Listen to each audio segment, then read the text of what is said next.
Okay, तो 13th हम लोगों ने डिस्कस कर लिया था, सिर्फ 14th और 15th बाकी था मैम 13th आपने होमवर्क में दिया था। और हो मतलब गया सब तीनों। लोगों से। बताओ किसी को प्रॉब्लम? एक बार जरा अपने चेहरे दिखाओ, अब बताओ किस किस को प्रॉब्लम है 13th में? किसी को नहीं? अगम, did you really do that? हाँ, निकला भी नहीं पूरा यस मैम मुंह से ना। Yes ma'am. कैसा बोलूं मैम, रिकॉर्डेड मोड में झूठ मैम। Yes ma'am. रजत, 13th हो गया बेटा? मैं इसीलिए स्क्रीन पर आई हूँ, विंडो पर आई हूँ, पेरेंट्स को दिखना तो चाहिए, है ना? 3 क्वेश्चंस होमवर्क तो 10th ग्रेडर्स को 3 question, and this is the dedication they are reverting with. Wow Tejas, enjoy बेटा।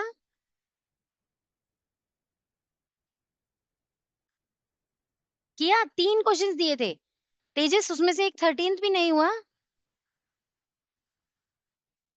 कितने प्यारे बच्चे मेरे। तुम्हारा ने तो कैमरा ही ऑफ कर दिया। मेरा मैम रिएक्शन कैप्चर करोगे भी कैसे आप? है ना तुम्हारा बच्चे? आर्या नीचे चली गई है टेबल के। गुड आर्या बेटा। हार्दिका क्यों नहीं किया?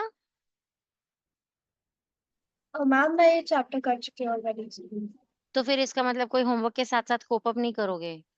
अवयेश, I know you are travelling, पर 3 क्वेश्चंस के लिए टाइम नहीं मिला। मैम मैं बीच से निकल गया तो मुझे पता नहीं चला कि होमवर्क दिया था। पूछ सकते थे, मेरा my number is available on WhatsApp बेटा।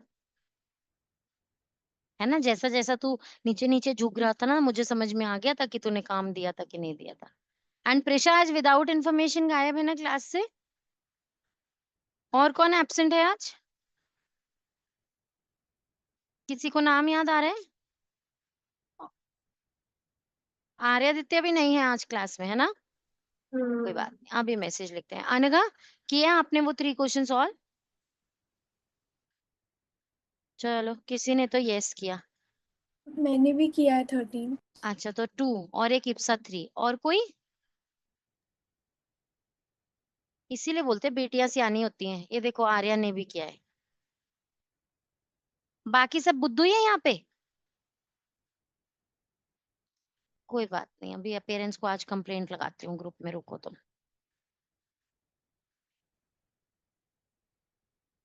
चलो जी, अब हम क्या कर रहे हैं? क्वेश्चन नंबर 13 एक बार जल्दी से डिस्कस कर लेती हूँ, डायग्राम उसका अपने आप से बाकी सॉल्व करना। As observed from the top of a 75 metre high lighthouse from the sea level. एक सी लेवल है, उससे 75 मीटर हाई हाइट पर एक लाइट हाउस है। From that as observed the angle of depression of 2 ships are 30 and 45। 2 ships हैं। If one ship is exactly behind the other, position बताई है ना, एक के पीछे ही दूसरा है। अदरवाइज मैं एक को इधर और एक को इधर भी ले सकती थी, but I have told you one after the other no. तो ये रही दोनों शिप्स को ऑब्जर्व करने की पोजीशन। ओके, अब यहाँ 2 एंगल्स बन रहे हैं, one is this and other is this. तो अब मैं यहाँ पर पूछ रही हूँ अगम से, अगम 30 एंड 45 में से किसको लेबल करोगे? 30 किसको 45? Ma'am boat small. 1 या बोट 2? शिप 1 या शिप 2? किसका 30 होगा, किसका 45? Ma'am ship 1 should be 45। Ship 1 will be 45। पक्का मैंने एंगल ऑफ डिप्रेशन सही मार्क किया है? यही होता है एंगल ऑफ डिप्रेशन। मैम नीचे होगा। नीचे होगा और यहाँ पे ऐसा? और कोई बताएगा क्या, यहाँ कोई मिस्टेक है क्या? एंगल ऑफ डिप्रेशन ऐसा ही मार्क करते हैं क्या? Chinmay good morning. Chinmay angle of depression mark करके बताओ, चलो यहाँ पर कहाँ होगा?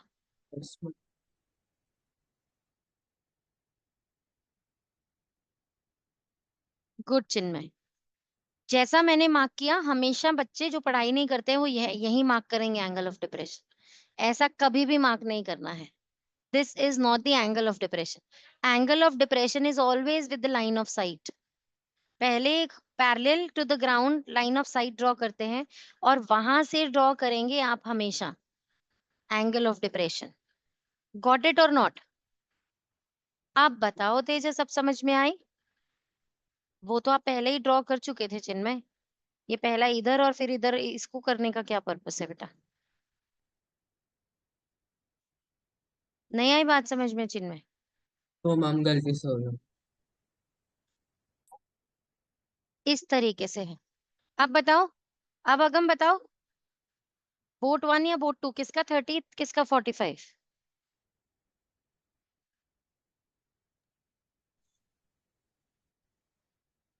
मैम बोट 2 का 30 होगा। बोट 2 का 30 अभी भी ये दिख नहीं रहा, विजिबली बड़ा दिख रहा है मैम ये बोट एंगल 2 इससे। हाँ, बोट 2 होगा, बोट 130। बोट 1 के लिए angle of depression would be 30। और मैंने ये बात आपको बताई थी कि परपेंडिकुलर डिस्टेंस से आप जितना दूर जाते जाएंगे एंगल उतना छोटा होता जाएगा। आ रही है बात समझ में कि नहीं आ रही? Of course this is 30 and this is 45 बेटा। तो इसका मतलब ये पूरा is 45 and this one is 30। और ये बात आपको समझाई थी कि जब डिप्रेशन दिया होता है, एंगल ऑफ डिप्रेशन, तो वो दूसरी तरफ से ऑल्टरनेट इंटीरियर एंगल से 30 ही बन जाता है। तो डू आप सबसे पहले ग्राउंड के पैरेलल एक हॉरिजॉन्टल लाइन ड्रॉ करते हैं, लाइन ऑफ साइट ड्रॉ करते हैं, और हमेशा एंगल ऑफ डिप्रेशन ऐसे ऊपर से नीचे मार्क करते हैं, right? They have told you कि दो शिप्स हैं, वन आफ्टर द अदर एक ही लाइन में है, तो दो एंगल्स, एंगल ऑफ डिप्रेशन ये हैं जो आपको गिवन है। तो of course the farther one is making a smaller angle, तो this one is 30 degrees and this whole one is 45। Question number 13 में तो अब ऑल्टरनेट इंटीरियर एंगल से ये जी बन रहा है, यहाँ पर सबको दिख रहा है ये जी बनता हुआ। तो ऑल्टरनेट इंटीरियर एंगल से ये एंगल भी 30 डिग्री, राइट? सिमिलरली एक जी यहाँ पर बन रहा है। तो ऑल्टरनेट इंटीरियर से अगर ये 45 है, तो this complete angle, this one also is 45, है ना? और लॉजिकली भी this should be very clear in your head कि आपको जब भी फार्दर है कोई शिप, तो उसका एंगल ऑफ एलिवेशन हो या angle of depression, that is smaller. The one that is closer, उसके एंगल्स बड़े होंगे। कि जब भी आप किसी चीज के क्लोजर चले जाते हैं, टॉलर चीज के, तो आपको उतना ही ज्यादा एंगल ऑफ एलिवेशन बनाकर उसको देखना होता है ना? Now in this first triangle आप क्वेश्चन सॉल्व करेंगे, पहले वैल्यू फाइंड कर लेंगे इस डिस्टेंस की, एंड देन उसके बाद इस ट्रायंगल के अंदर वैल्यू फाइंड कर लेंगे आप। दोनों को सबट्रैक्ट करेंगे तो आपको दोनों शिप्स के बीच का डिस्टेंस पता चल जाएगा, है ना? हो गया सबका question number 13 solve?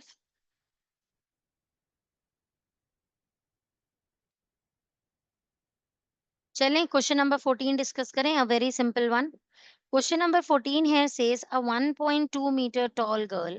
So this is the height of the girl given to 1.2 meter. Tall girl spots a balloon moving with the wind in a horizontal line at a height of 88.2. तो उसने देखा कि at a height of 88.2, मतलब from the ground it is 88.2, no? Height की बात हो रही है तो of course ground से ही हो रही होगी। तो at a height of 88.2 एक balloon है which is moving with the wind. The angle of elevation of the balloon from the eyes of the girl at an instant is 60 degree. After some time it becomes 30 degree. आप मुझे बताओ, ये तो diagram सामने given है तो हमको मालूम है कि ये 60 और ये 30 लेबल्ड है। पर आप मुझे बताएं कि जब गर्ल के पास है बलून और अवे मूव कर रहा है, तो एंगल रिड्यूस होना चाहिए कि इंक्रीज होना चाहिए? Reduce. रिड्यूस होना चाहिए, है ना? तो हमने अभी क्या बात समझी है? आप हॉरिजॉन्टल, जो भी कोई भी चीज हॉरिजॉन्टल होगी, अगर हम इसे इस तरीके से यहाँ पर समझे कि ये कोई चीज है, तो जैसे जैसे आप उससे दूर जाते जाएंगे, या फिर इसे ऐसे समझे कि अगर ये हॉरिजॉन्टल है तो आप इसे मूव पीछे कर रहे हैं, तो जितना दूर हो जाएगा point of observation from the thing that you are observing at a height, आप जितना उससे दूर जाते जाएंगे एंगल्स उतने ही स्मॉलर होते जाएंगे। तो this is closer to the eyes, this is 60, and this one is farther from the eyes, this is 30 degree.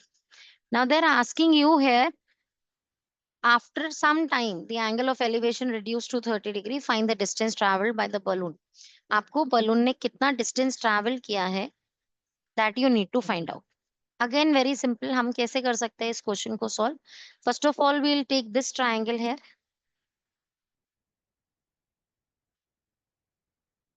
मैं इसको ना ट्रायंगल को ध्यान से देखो, यहाँ से कुछ नहीं कंप्लीट कर रही हूँ, ये तो ट्रेपेजियम हो जाएगा, ये ट्रायंगल होगा भी नहीं। हमें इसे यहाँ से कंसिडर करना पड़ेगा। This is the triangle I'll be talking about. Let me label this ABC. लेकिन अब यहाँ पर AC की लेंथ क्या है फिर? कौन बताएगा मुझे? AC की लेंथ मुझे बताएगी अनवी। अनवी, what is AC?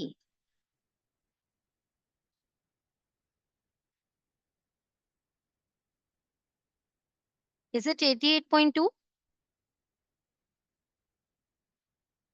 Yes, ma'am. Abhinav, is it 88.2?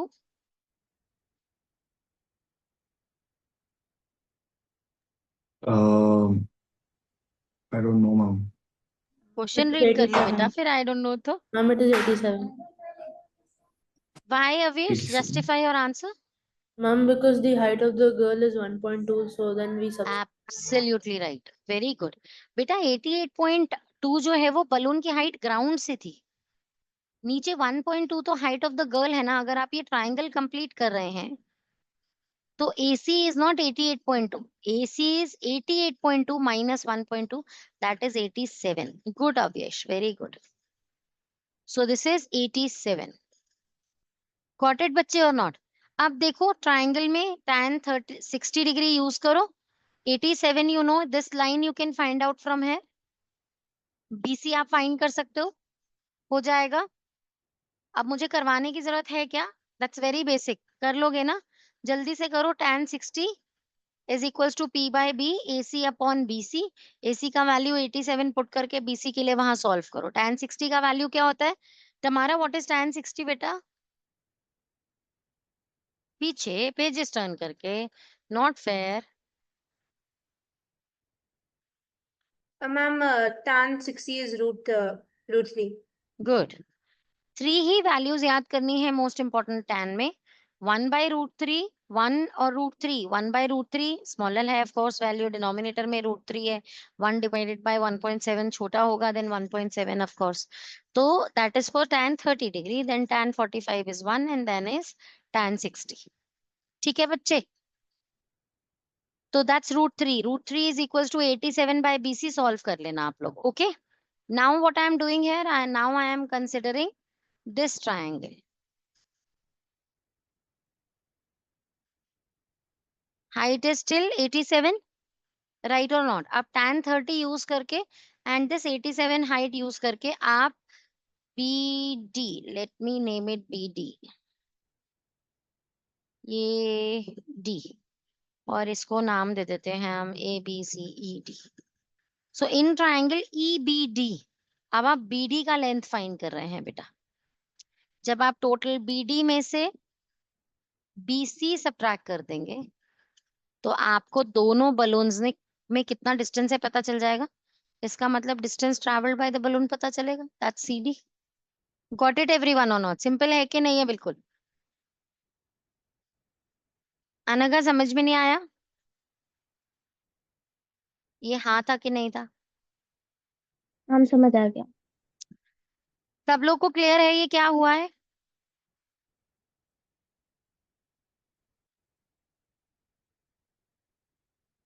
Sanjana बेटा, अगर आपका कल तक इंटरनेट इशू सॉल्व नहीं हुआ, I won't allow you classes further बच्चे।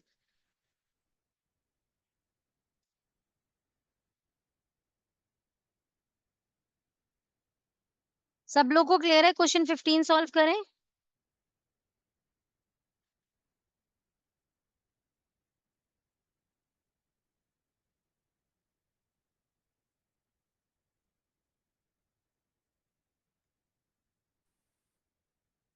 चलो बच्चे, look at question number 15 now.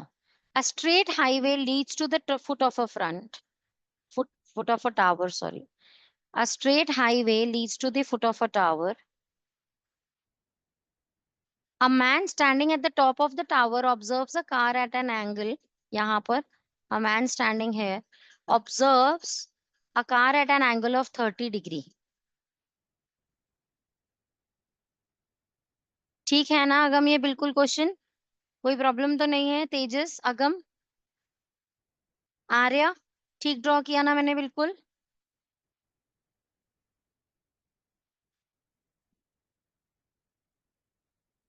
अच्छा मैं ठीक है पूछ रही हूँ, इसका मतलब मैं गलती करूंगी हर बार अगर। नहीं मैम ठीक है। तेजस कह रहा है ठीक है। तेजस ठीक है कि नहीं है? अच्छा मैम नहीं है, ठीक नहीं है, सॉरी ठीक मैम। नहीं है? Yes ma'am. क्या ठीक नहीं है इसमें? मैम आपने मैम और उसको नीचे होना चाहिए क्या एंगल को, उस साइड पे। इधर हाँ इधर बनाना था। मैम आपने हाँ, परपेंडिकुलर लाइन मैंने जब मैंने बनाया था ये डायग्राम तो मैंने ऐसे बनाया था। बेटू तो इसका मतलब ये थोड़ी होता है मैंने बनाया था तो ऐसा ही ठीक बना था। तो मैं थोड़ा, हम आपसे पूछ रहे हैं कि रेसिपी बताओ बेटा इसकी, कि जब मैंने बनाया था तो ऐसा टेस्टी बन गया था, ये तो मैं तो ऐसा ही बनाऊंगी। यस राइट, हमेशा आर्या बेटा, जब भी एंगल ऑफ डिप्रेशन की बात होगी आप कभी भी ऐसे एंगल मार्क नहीं करोगे, मार्क्स ही नहीं मिलेंगे उसके। फॉर एंगल ऑफ डिप्रेशन आपको हमेशा, या आप किसी हाइट से एंगल ऑफ एलिवेशन भी ड्रॉ करें ना, जैसे ये, जैसे ग्राउंड से एंगल ऑफ एलिवेशन ड्रॉ करें तब तो आप ग्राउंड ही बना रहे हैं, हॉरिजॉन्टल। लेकिन अगर आप किसी हाइट से एंगल ऑफ एलिवेशन बना रहे हैं तो उसको बनाने से पहले भी आपको एक हॉरिजॉन्टल ड्रॉ करना है। कुछ आ रही है बात समझ में कि नहीं आ रही? कैसे आप मेरे को जब भी पता। एंगल ऑफ एलिवेशन या डिप्रेशन ड्रॉ करते हैं सबसे पहले एक हॉरिजॉन्टल लाइन ड्रॉ करते हैं, उसके साथ बनाते हैं आप एंगल ऑफ एलिवेशन या डिप्रेशन। तो अगर मैं कहती हूँ इस पोल के ऊपर से आपको एक एंगल ऑफ एलिवेशन बनाना है तो पहले एक हॉरिजॉन्टल बनाओ और उसके ऊपर एंगल ऑफ एलिवेशन बनेगा। गॉट इट और नॉट? इसी तरीके से अगर मैं आपको बोलूं यहाँ से एक एंगल ऑफ डिप्रेशन बनाना है तो पहले हॉरिजॉन्टल बनाओ और फिर यहाँ से इस तरीके से यहाँ से नीचे लाओ एंगल ऑफ डिप्रेशन। यही गलती करेंगे बच्चे जब एंगल गलत मार्क करके आएंगे। इसीलिए I am insisting again and again, mind को पूरा अलर्ट रखकर सीखो कि एंगल ऑफ डिप्रेशन ऊपर से हॉरिजॉन्टल से ड्रॉ होगा, टावर से नहीं ड्रॉ होगा। आ रही है सबको बात समझ में कि नहीं आ रही है? तो अब एंगल ऑफ डिप्रेशन 30 डिग्री ये रहा, this is angle of depression 30 degree. Now they are saying which is approaching the foot of the tower with a uniform speed. ये कार किसी एक यूनिफॉर्म स्पीड से टावर की तरफ आकर बढ़कर आ रही है। तो मुझे एक बार जरा पहले बताओ, मैं क्वेश्चन आगे रीड ही नहीं करी, एंगल ऑफ डिप्रेशन इंक्रीज होगा या डिक्रीज होगा? रजत बताएगा, क्योंकि रजत टाइपिंग कर रहा है कुछ कीबोर्ड से। चलो Rajat, you are caught red handed बेटे जी। मम्मा से बात कर रहा था। देखो मुझे पता ही था वो तो। बताओ जल्दी से। एंगल ऑफ डिप्रेशन इंक्रीज होगा। इंक्रीज होगा? एक सेकंड। रजत तुझे पता है you are such a brilliant boy, बहुत कम लड़कों में ये एबिलिटी होती है। Boys are not versatile, they can not handle multiple things at the same time and you can do that. ये यूनिक क्वालिटीज में से एक है, तुम्हें पता भी नहीं है क्या पोटेंशियल है तुम बच्चों का। हम छोटी छोटी बात है, तू टाइप करते करते भी यू आर कंप्लीटली अवेयर कि मैंने क्वेश्चन क्या पूछा है। Last time I cot you sleeping, तुझे सोते सोते भी पता था कि मैंने क्वेश्चन क्या पूछा है। You mostly awake no, you mostly you're hearing if even you're taking a nap। तो यस वो मैम। इस पोटेंशियल को वेस्ट नहीं जाने दो बेटा, please don't get distracted during your sessions. Yes ma'am.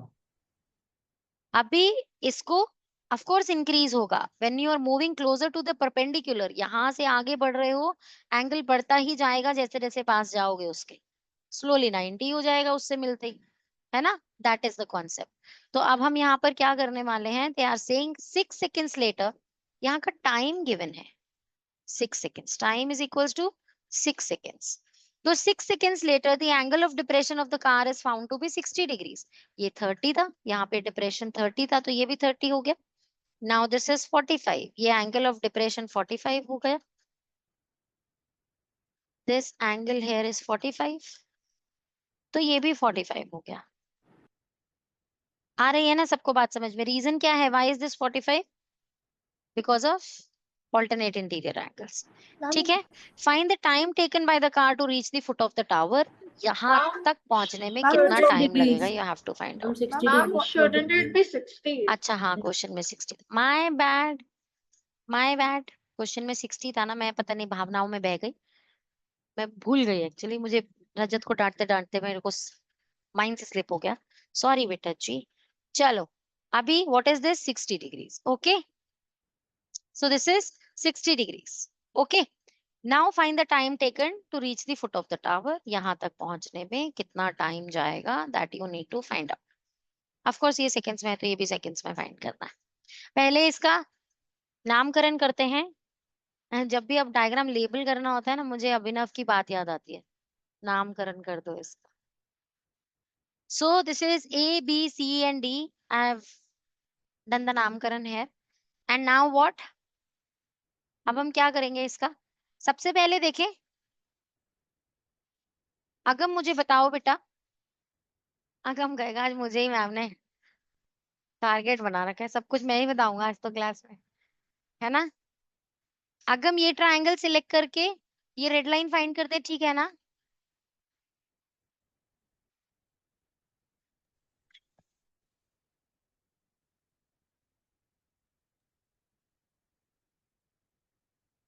नहीं मैम। उसको पता चल गया है कि I am asking him this silly things. नहीं, नहीं हो सकता है मैम ये। ये आपको नहीं हमेशा करनी। ट्रायंगल वो चूज करना है जिसमें एक एंगल 90 डिग्री होगा। You can not choose this angle, ये नहीं यूज करना है। Okay, so what you are using है, अगर आपको 30 डिग्री के साथ यूज करना है तब भी ये ट्रायंगल यूज होगा।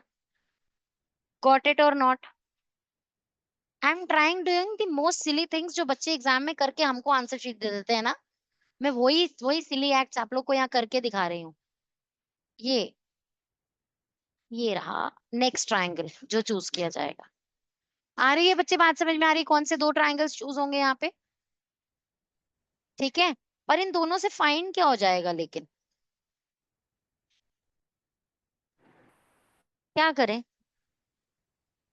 अ straight highway leads to the foot of the tower, कहीं पे भी लेंथ भी नहीं दी है, कहीं पे भी हाइट ऑफ द टावर भी नहीं बताई है आपको, सिर्फ टाइम बताया है यहाँ 6 सेकेंड्स। तो क्या करें? देखें, समझाएं कैसे कर सकते हैं इस क्वेश्चन को। मैं मान लेती हूँ मेरा टावर जो है वो x मीटर्स का हाइट है। ठीक है बच्चे, तो when I am using triangle ACD, तो tan 60 is equals to x by CD, right और नॉट? है कि नहीं बच्चे? तो फाइंड करो यहाँ से CD का वैल्यू क्या हो जाएगा, that is x by √3, right और नॉट? ये CD का वैल्यू है, दिस इज x बाय √3। ये डिस्टेंस है ना CD, x बाय √3 आ गया। अब इसी तरीके से अब मैं ये जो दूसरा ट्राइंगल यूज कर रही हूँ यहाँ पर,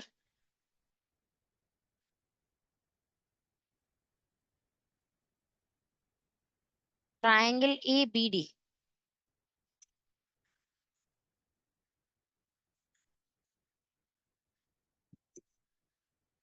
tan 30 डिग्री लगेगा यहाँ पर, AD अपॉन, मैं उसे x ही लिखती हूँ, x अपॉन BD, राइट और नॉट बच्चे? और ये tan 30 का वैल्यू 1/√3 होता है बच्चे, x अपॉन BD। तो BD की value is x into √3। What is BD? It is x into √3 metres. Metres आ रही है बच्चे बात समझ में कि नहीं आ रही? अब देखो, ये हो गया मेरे पास टोटल यहां से यहां तक, total distance given is √3x या x√3, कैसे भी लिख सकते हो इसे। ठीक है, ये टोटल x√3 था और ये छोटा सा जो पोर्शन है यहाँ से लेकर यहाँ तक, ये x बाय √3 है। आपको इसका टाइम फाइंड करना है। अगर इसका डिस्टेंस पता हो तो आप कर पाओगे क्या, क्योंकि स्पीड तो सेम ही है, यूनिफॉर्म स्पीड पे ही ट्रैवल कर रहा है ना? तो मैं यहाँ पर क्या कर रही हूँ, मैं आपको इस तरीके से समझा रही हूँ, आप इसे रेशियो एंड प्रोपोर्शन मेथड से भी तो कर सकते हो कि अगर डिस्टेंस x√3 था और टाइम, एक और वेरिएबल लेना पड़ेगा इसके लिए, नहीं लेते हैं, मैं पहले इसको सबट्रैक्ट कर देती हूँ। देखो मैं पहले कर रही हूँ BC, डिस्टेंस फाइंड कर रही हूँ, that is BD minus CD से। What is BD? BD is x√3 minus CD is x by √3। इससे आपकी BC की लेंथ आ जाएगी कि नहीं आएगी बेटा? है ना? तो अब मैं इसको सॉल्व कर रही हूँ, BC इज इक्वल्स टू √3 इधर मल्टीप्लाई हो जाएगा LCM लेते हुए, this will be 3x minus x, so that is 2x by √3 is equals to BC, right बच्चे? This in metres. अब आप मुझे देखो बच्चे, यहाँ पर एक बात समझो,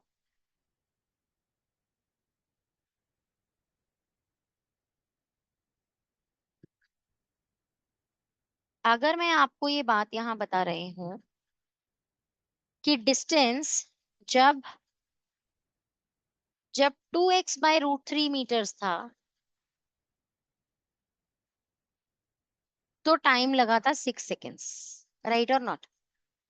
तो जब डिस्टेंस x/√3 हो जाएगा तो क्या होगा, बताओ? 3 seconds. कुछ कौन बता रहा है? नहीं, अद्विका नहीं बताएगी। 3 seconds. कैसे लॉजिक क्या निकाला सारा? करेक्ट है कैसा? मैम 2x/√3 डबल है x/√3 का. एब्सोल्युटली। ये हाफ किया है ना आपने, तो यहाँ भी हाफ हो जाएगा 3 सेकेंड्स।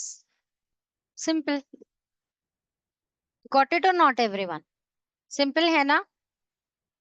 तो इसका मतलब इन 3 more seconds जो कार है that will reach the foot of the tower. Clear है बच्चे कि नहीं है? मैम उसको लिखेंगे कैसे कि जो आपने आपने अभी एक्सप्लेन किया कि ये डबल है तो. बेटू जैसे इन दिस या फिर the distance this is covered in 6 seconds, so x/√3 will be covered in 6/2. Simple. 6/2। Ma'am but ये लॉजिकली तो पॉसिबल ही नहीं है. How can BC be twice of BD? बेटा ये डायग्राम से रिलेट कर रहे हो इसलिए कह रहे हो लॉजिकली करेक्ट नहीं है। डायग्राम में मैंने ये लाइन लॉन्गर बनाया है इसलिए। बेटा मुझे डायग्राम बनाने से पहला थोड़ी पता था कि वो लॉन्गर है कि शॉर्टर है ना? मैम अगर हम आप लॉजिकली ऐसे समझो कि जब ये डिस्टेंस, अगर मैं इस क्वेश्चन को आपको इस तरीके से बता दूं, एक बार क्लियर ही कर रही हूँ, अंडू कर दूंगी फिर। अगर मैं आपसे कह रही हूँ कि इतना डिस्टेंस बेटा 6 सेकेंड्स में कवर हुआ है, अब इतना सा डिस्टेंस 3 सेकेंड्स में कवर हो रहा है, तो इजंट इट मेकिंग सेंस? अभी तो is it adding up? No Advika? yes ma'am yes. वो डायग्राम मुझे बनाने से पहला थोड़ी पता होता है। ऐसा है एक्चुअली तो diagram. Excuse me ma'am. Yes, हाँ जी मैम. बेटू। हम डायग्राम के हिसाब से जो ये 6 seconds आपने बनाया है वो double of the whole length. नहीं बाबू, ये अच्छा चल अभी मैं वापस जाती हूँ, दिखाती हूँ देखो question. Ma'am I need to leave. ठीक है बच्चा, बस ये लास्ट ही क्वेश्चन था, तो you may leave for today. देखो हाँ. बेटा ध्यान से अद्विका बच्चे, आप इन लेंस को समझो बेटा। जब मैं लिख रही हूँ BC is 2x/√3, तो this is just this thing. And जब मैं लिख रही हूँ BD is x√3, तो this is this complete thing x√3 बेटा। ओह गॉड. और CD का डिस्टेंस है x/√3 जो आपने सब्ट्रैक्ट करके निकाला था, ये रहा, यस. ये रहा CD है, तो ये रहा। आ रही है बात समझ में कि नहीं आ रही बेटा? Yes ma'am got it. ठीक है ना, सब लोग को क्लियर हो गया कि नहीं हो गया?